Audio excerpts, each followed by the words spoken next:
નમસ્તે મિત્રો, કેમ છો? જય શ્રી કૃષ્ણ. આશા કરું છું કે તમે બધા ખૂબ મજામાં હશો. આજે હું તમારા કહેવાથી તમારી સાથે શેર કરવાની છું બહુ જ સરસ સાડીનો રિવ્યૂઝ.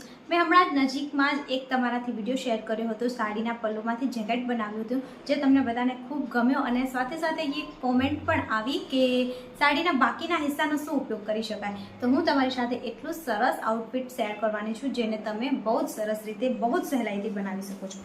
મારી પાસે આ સાડી છે આ રીતની જો, અને આનામાંથી મેં બહુ જ સરસ એક પાર્ટી વેર ગાઉન બનાવ્યું છે જે મને તો પર્સનલી ખૂબ જ પસંદ છે, પણ તમને લોકોને પણ ખૂબ ગમશે કેમ કે આ રીતની સાડી આ ઘણી જૂની સાડી છે, મારા મમ્મીના સમયની છે, પણ એની અંદરનું જે આ વર્ક છે ને એ બહુ જ સરસ છે.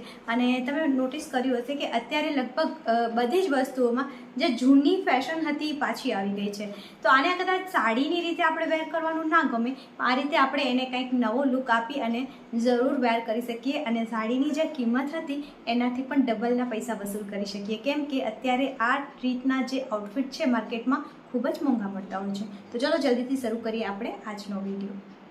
તો તમે જે પણ સાડીનો ઉપયોગ કરવા ઈચ્છતા હો એને લઈ લો. જો હું તમને સૌથી પહેલાં સાડી બતાવી દઉં તો જેનો આગળનો પલ્લુવાળો ભાગ હતો એ ફૂલ વર્કવાળો છે અને અહીં પાછળથી આ સાડીમાં થોડુંક પ્લેન છે અને બાકી હાફ છે. વર્ક ઉપરની સાઈડ પ્લેન છે અને નીચેની સાઈડ ફૂલ વર્ક છે.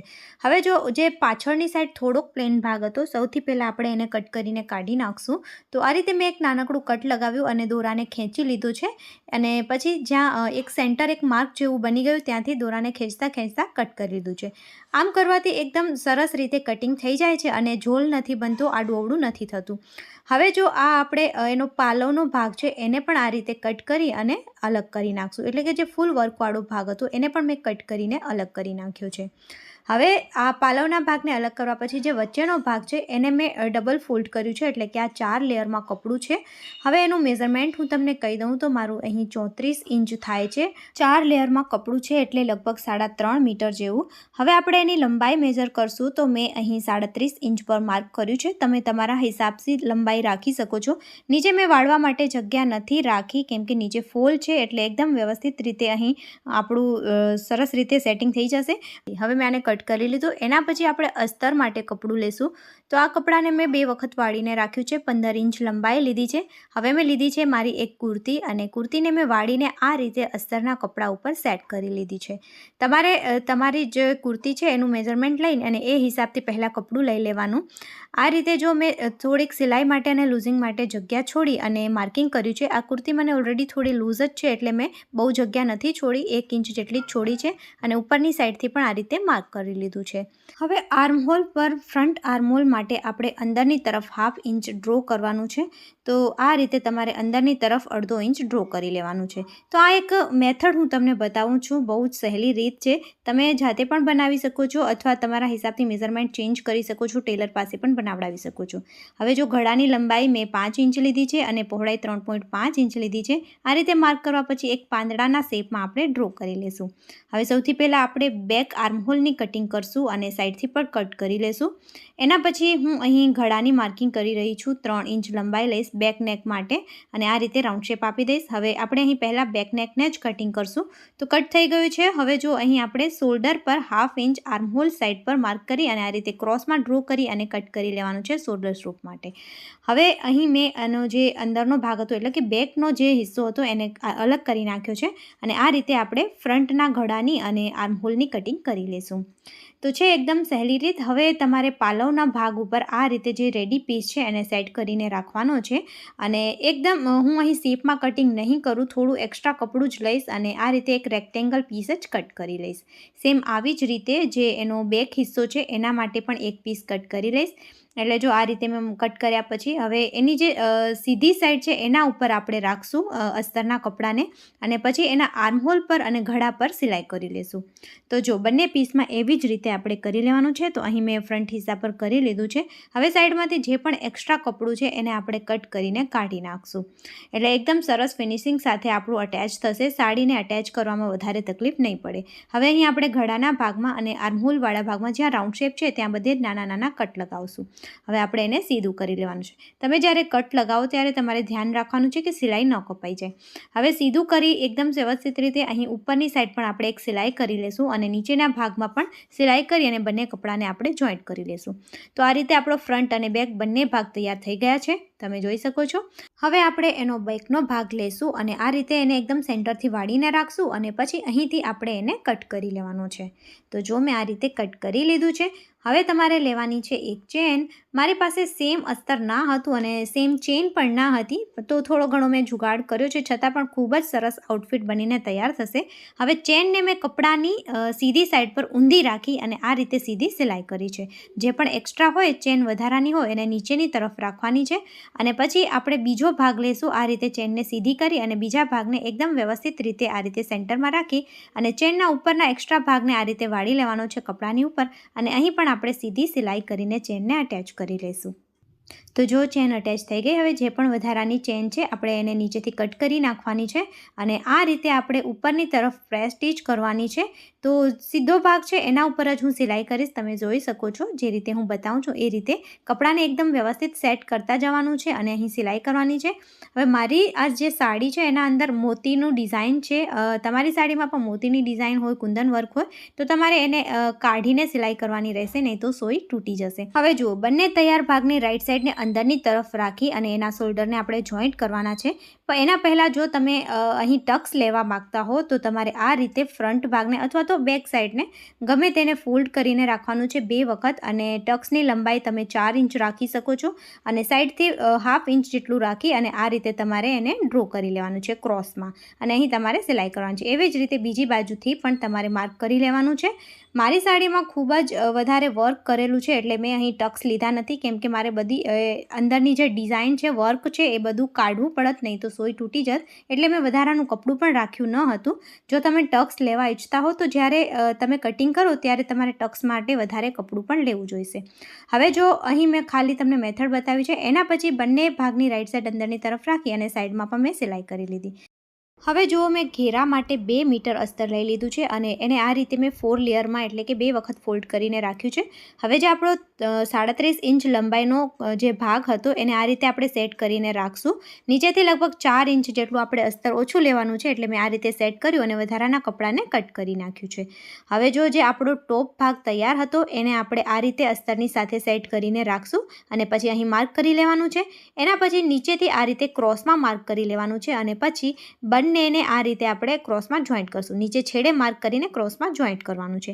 એના પછી આ રીતે આપણે એને કટ કરી લેશું. તો આ આપણું તૈયાર છે. એના પછી નીચેથી 1 ઇંચ ઉપરની તરફ આ રીતે આપણે ક્રોસમાં કટિંગ કરી લેવાનું છે. તો આપણો ઘેરાનું અસ્તરની કટિંગ થઈ ગઈ છે.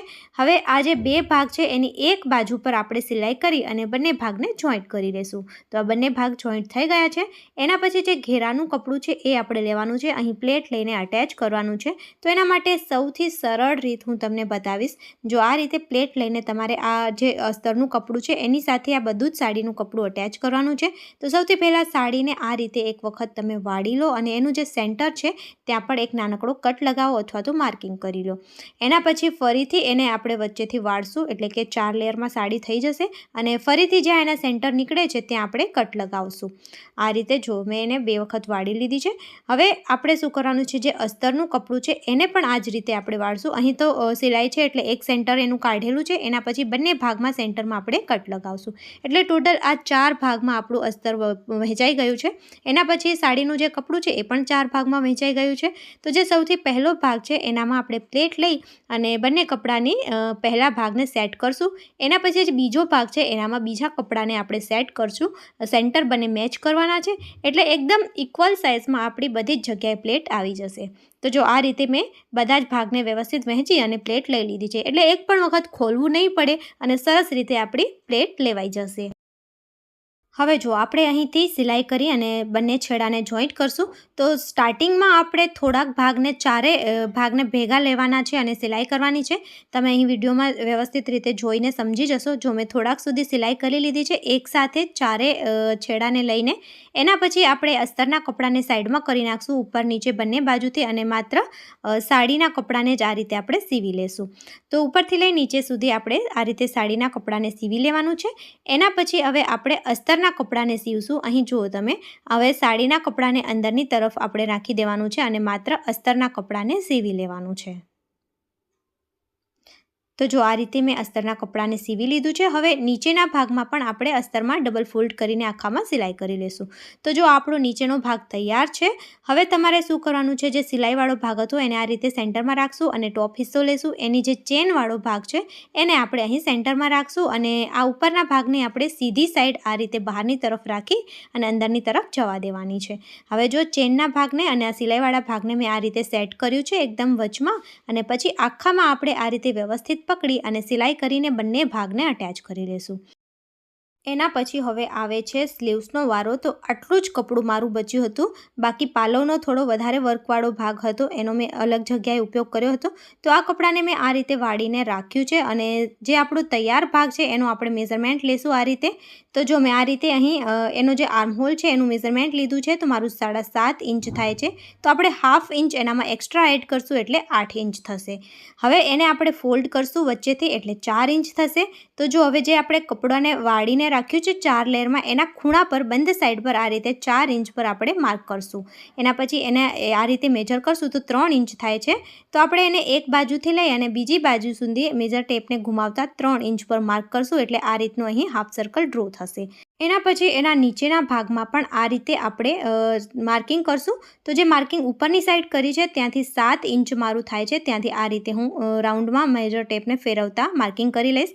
છેક ખૂણાથી ઉપરથી 10 ઇંચ છે. તો આ રીતે માર્કિંગ કરવા પછી આપણે એને કટ કરી લઈશું. તો જો અહીં નીચેથી મેં કટ કરી લીધું છે, એવી જ રીતે ઉપરની સાઈડ જે માર્કિંગ છે એને પણ આપણે કટ કરી લઈશું. હવે તમારે અહીં જે નીચેનો રાઉન્ડવાળો ભાગ છે ત્યાં પણ તો પીકો કરી શકો છો અથવા તો ડબલ ફોલ્ડ કરીને સિલાઈ કરી શકો. હવે જેનું સેન્ટર છે તેમાં એક નાનકડો કટ લગાવી લીધો છે અને આ રીતે નીચેના ભાગમાં 2 ઇંચ નીચેની તરફ માર્કિંગ કરી અને રાઉન્ડ શેપ આપી દીધો છે. તો તમારે પણ આ જ રીતે કરી લેવાનું છે. હવે પછી જો આ 2 ભાગ આ રીતના તૈયાર છે તો હું એક ભાગ લઈશ અને અહીં બધે જ આની ડબલ ફોલ્ડ કરી લઈશ, અથવા તો તમે પીકો એટલે કે બીડિંગ કરાવી શકો છો.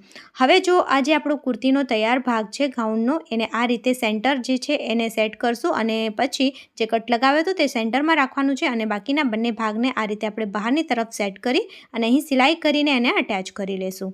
તો જો મેં આ રીતે બંને સ્લીવ્સને અટેચ કરી લીધી છે. એકદમ સરસ ડિઝાઇનર લુક આવે છે. કપડું ઓછું હતું એટલે મેં આ જુગાડ કર્યો હતો, પણ એ ખૂબ જ સરસ બનીને ડિઝાઇનર પીસ મારો બનીને તૈયાર થયો હતો. તો મિત્રો, તમે પણ તમારી સાડીનો ઉપયોગ કરી અને આ રીતે એકદમ સરસ ડિઝાઇનર ગાઉન બનાવી શકો છો. બનાવવાની રીત ખૂબ સહેલી છે, તમે ખૂબ સરળતાથી બનાવી શકો છો. તો કેવો લાગ્યો તમને આજનો વિડીયો, આજનો મારો આ આઉટફિટ? કોમેન્ટ કરીને જરૂર જણાવજો. જો તમને પણ આ વિડીયો પસંદ આવ્યો છે, તમારા માટે યુઝફુલ છે, તો વિડીયોને લાઇક કરજો, વધારે ને વધારે શેર કરજો અને જો અમારી ચેનલ પર નવા આવ્યા છો તો સબસ્ક્રાઈબ કરવાનું જરા પણ નહીં ભૂલતા. ફરીથી મળશું આવા જ નવા ઉપયોગી વિડીયો સાથે. ત્યાં સુધી હર હર મહાદેવ.